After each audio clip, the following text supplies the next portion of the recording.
Họ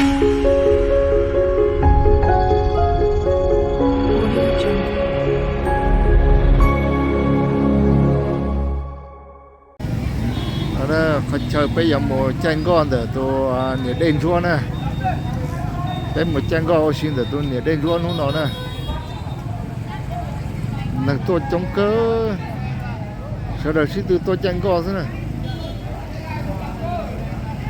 tôi nhảy đền chúa nhóm đồ sân đàn nọ nè, sao nó chống thịt châu.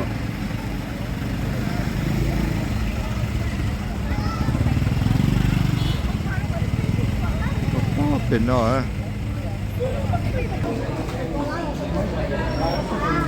tapi tụi này ấy còn nằm đỏ, còn một chén cò đó, đền Russia thế này, tụi nó giờ tụi này đền Russia này, đền Russia hậu thế,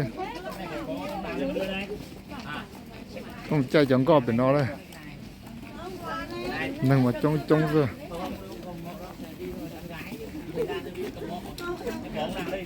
Điệp đẹp bên nhau có mà thay thì hay này.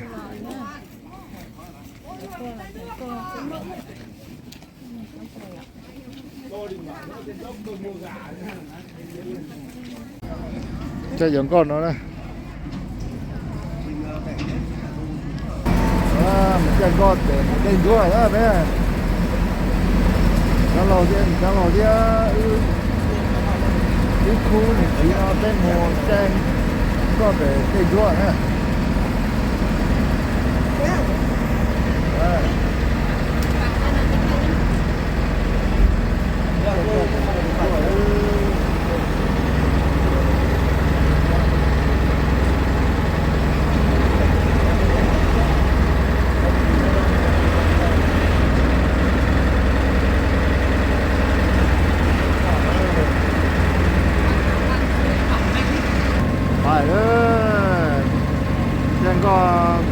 Tụi mình đi qua một sai tao trong hộp bể nữa,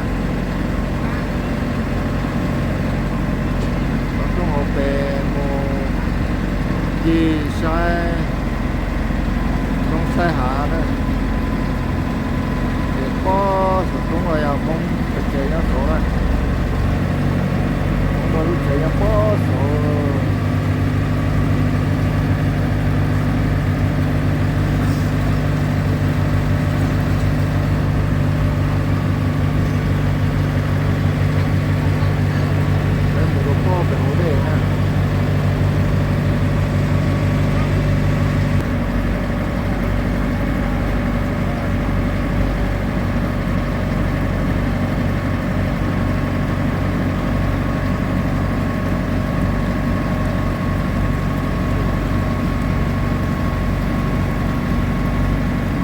Mong nhắm bột của nó là rồi mong nhắm nó kia in đặt trong mà nó blue chế nha, nó giờ họ blue nhắm bột của nó đấy, trong kia có từ chùa thế này.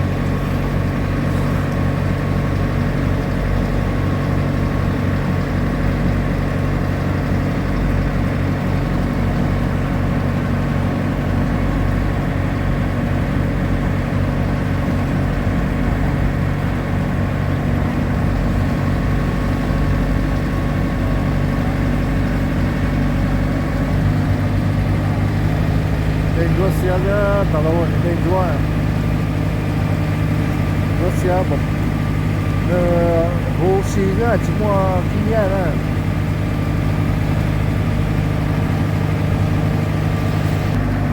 ôi giời, lưu chế nó phải lưu đây phải nó này, lưu đây nó. Còn đấy sử kia khách sạn là lưu chế.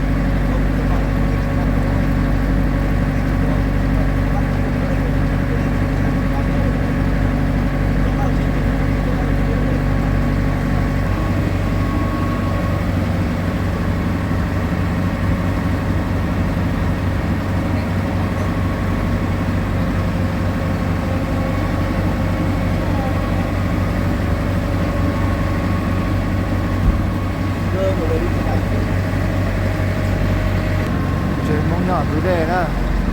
lúc đó là mong lúc chế nè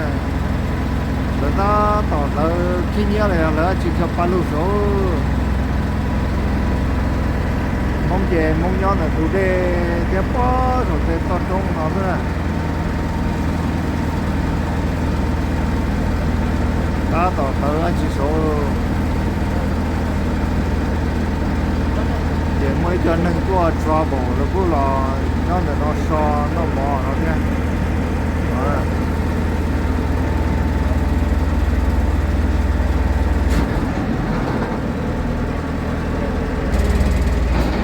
bây giờ một nó là có cái này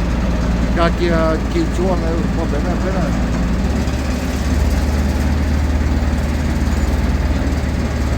chúng ta là gì thôi giờ này không theo đấu tụi nó để con này cũng hạ được có số phải các cái để họ nó kỳ chua để bài đó một số đồng đồ táo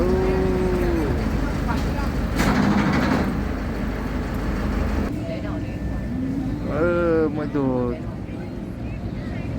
để gì đó tỏ như trong đồ số để té nữa thế là về tàu rồi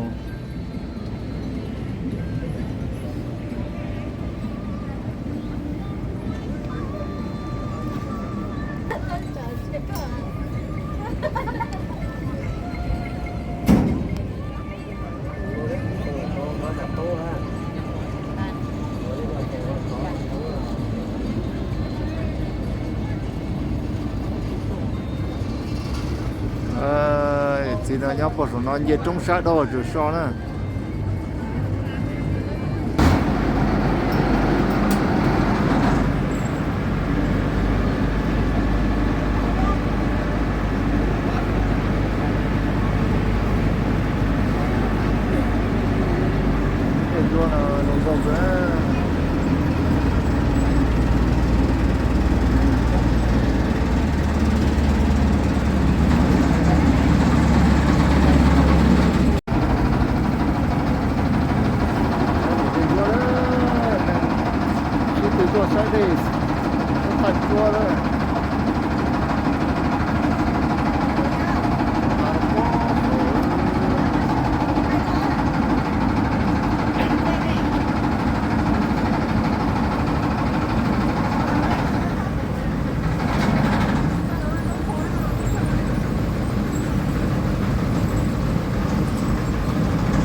đào lỗ phải đó bên đó là một đàn xe đây là ruột nhớ tàu lỗ này đen ruột là ruột xe thế này để chạy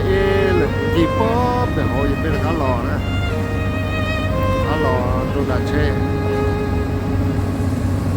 cái nó sẽ chỉ qua chỉ mặt thay đồ này